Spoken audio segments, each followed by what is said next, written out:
Okay, now that Amy Pascal has left Sony or was let go by Sony, what is the status of Spider-Man over at Sony and the possibility of Marvel and Sony getting together and having him appear in the MCU?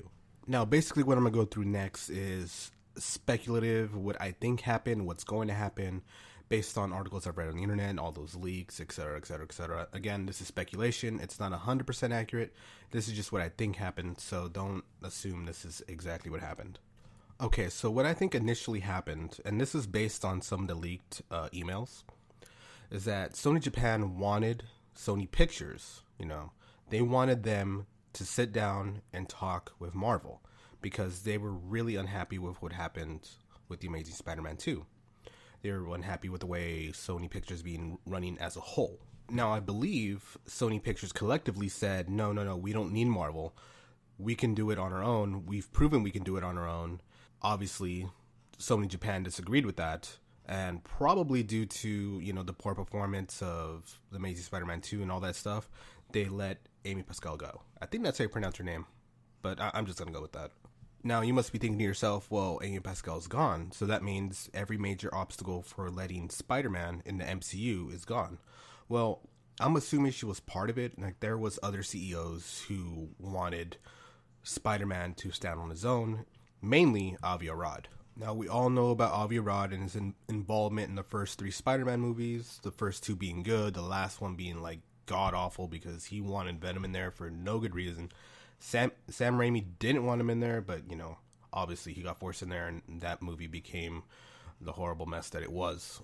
Now, I'm not too sure what Avi Arad's influence on the Amazing Spider-Man franchise is, but I'm assuming he's one of the ones that were pushing for standalone, no Marvel involvement. Now, I'm going to assume that his role on Spider-Man, The Amazing Spider-Man, and even his role at Sony Pictures has been diminished. Because in all honesty, I can't think of a single thing Avi Arad has said ever since he stated that the only way Spider-Man will ever appear in an Avengers film is if he is the main character and the main focus of the story.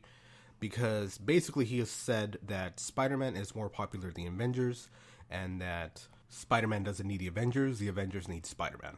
Or something to that degree. Now, that's not word for word what he said, but that's what I remember him talking about. So, take that however you want to take that. Now, I'm going to assume that Sony Japan is going to take command, or at the very least, install a CEO that with a very clear mandate to negotiate with Marvel, get them to help produce the film, probably film it, produce it, and all that stuff, while maintaining the rights to Spider-Man at Sony. Probably some combination of Sony putting up some percentage of the production and maintaining the rights to distribute it, while Marvel probably handles something like marketing, all production aspects, including casting, story, filming, probably with limited to no input from Sony execs regarding that at any level. Now, that is all assumption based on the leaked emails, so it could be any combination of that. It could be anything, really. Hell, it can even be Andrew Garfield back as Spider-Man. Probably not, to be honest. I think if it's going to be a clean break, I had this idea that Doctor Strange is going to be dealing with parallel realities. Thanos is messing around with the reality gem because I think the reality gem was in the collector's place when it exploded, and maybe one of his agents took it, gave it to him, started messing around with it, destroyed the Amazing Spider-Man universe. But Doctor Strange saw that he was the only hero in there, and before it's destroyed, he teleported him to the MCU. That was my fan theory. That was something I kind of hoped would happen, or is going to happen, or maybe somewhere is going to happen, but that's a little too crazy, a little too abstract, but I thought it was pretty cool, but that's probably not going to happen. Now, the question should be, should Sony be willing to do this? While I don't believe Sony will ever sell back Spider-Man, I believe they should make this move simply to generate goodwill with the fans. I mean, let's face it. People really don't want to see The Amazing Spider-Man 3. They don't want to see the Sinister Six. We don't want to see any of that. I personally don't. The Amazing Spider-Man 2 really it's just not a very good film in my eyes. Technically it wasn't a very good film. Not so much cinematography, but just storyline. It was all over the place. It was rewritten. It felt like 5 different stories. It was just not a very good film, and I really don't think Spider-Man deserves that. Now, should they decide not to work with Marvel and go ahead and produce a brand new Spider-Man film, this will be like with general disdain from the audience. Basically we'll all just go, really? Really? You're going to try it again? Now, I know some of you guys like The Amazing Spider-Man 3. Hey, great. I mean, if you like that film, you like that film. But, I mean, the overall feeling for that movie is just, it wasn't very well received. I mean, that's something you can't deny. Now, while I'll doubt they'll produce another film as poorly received financially by the fans as The Amazing Spider-Man 2, if they decide to produce another film and it's as polarizing or as bad financially as The Amazing Spider-Man 2 and doesn't make a large amount of profit, it could destroy Sony. Sony currently financially is in a bad spot. The only profitable division that they have is gaming. Their TVs, their film franchises, all that stuff, they're losing money constantly on it. And like I said, another bad film of this caliber can essentially bury Sony Pictures. Or the worst case scenario for Sony is basically this, that they produce another Spider-Man film, it's really bad, it's actually worse than The Amazing Spider-Man 2, it produces even less, it could bury Sony Pictures and they might even go into bankruptcy. Or, before it gets that bad, Sony could consider selling Spider-Man back to Marvel. Now, what would end up happening is one of two things. Marvel buys Spider-Man back and Sony survives. Or Marvel doesn't buy the rights back from The Amazing Spider-Man because they see that their finances are really poor and eventually they'll hit into bankruptcy and they can get the rights back for free. Because when you go into bankruptcy, your contracts get broken. Now, I'm assuming that's the way it works. I'm not sure how film rights work when the studio goes bankrupt, but I'm assuming that's what happens because Sony, they maintain the rights to Spider-Man, but they can't sell it to anyone but Marvel. Like if Sony decides, well, Marvel doesn't want to buy us back, well, maybe we could sell it to Fox. You can't sell movie rights that way, as far as I know. So ultimately, what does this all mean for Spider-Man, Marvel, and Sony? Hopefully, it means a new era. A new era for the MCU, where Spider-Man may not be the main focus, but he's definitely there. Because in all honesty, I want to see what Marvel can do with Spider-Man, what they can do. Because we've seen what Sony can do. And they did 2 good films, and they made 3 bad films, in my opinion. First Spider-Man, second Spider-Man, those are great films. The Amazing Spider-Man, The Amazing Spider-Man 2, and Spider-Man 3, in my eyes, are not that great. The first Amazing Spider-Man was fine. I have issues with that film. And I go back based on just the direction and the acting and just kind of the way Andrew Garfield's hair changes from scene to scene in that one.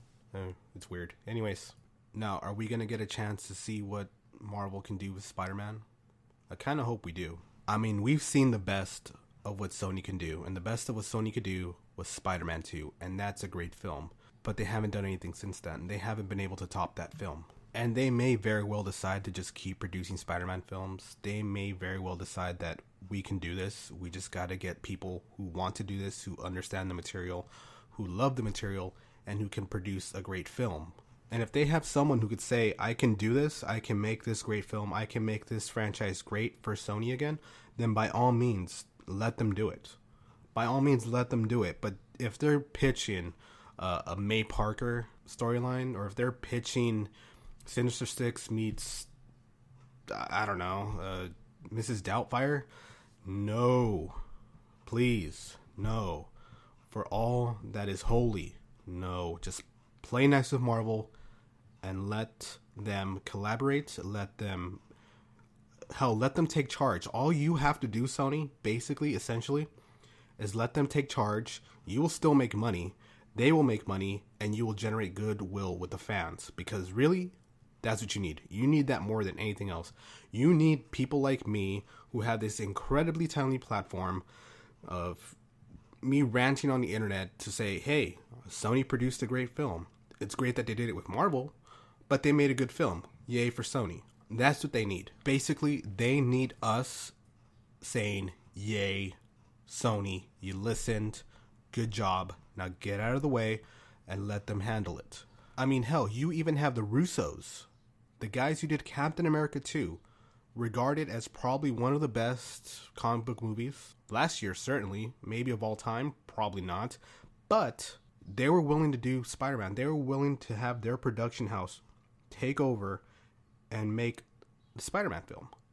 I mean, would you want the Russo brothers making your movie currently? I mean, I think they only made this one movie and did all the stuff in Community, but if they can do what they did to Captain America for Spider-Man, hell, you have a winner.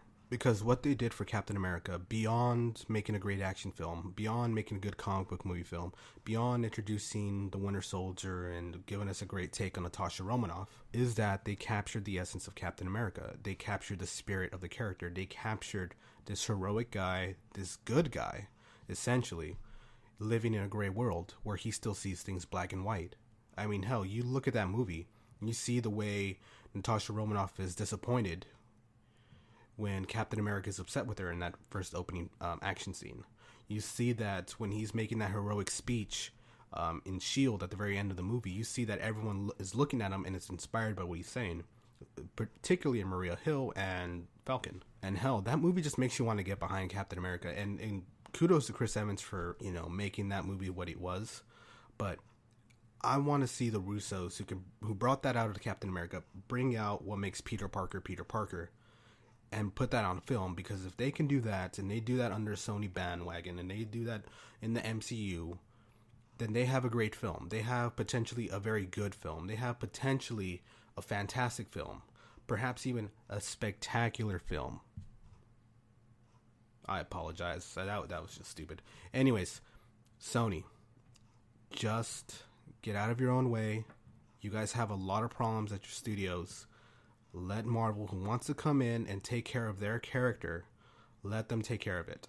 Because in them taking care of that character, they're taking care of you, and you'll start making some money. You'll start making some money, buddy, okay? You'll start making some money. Trust me. And collectively, the fans will all go, finally, thank you, Sony. We love you. Now shut up. All right, that's it for me. Incoherent and all. Inconsistent and all. Thanks for listening. Hope you enjoyed it. If you have any comments, questions, upset in what I said, whatever, let me know. Leave a comment, like, subscribe, whatever. Thanks. See you guys.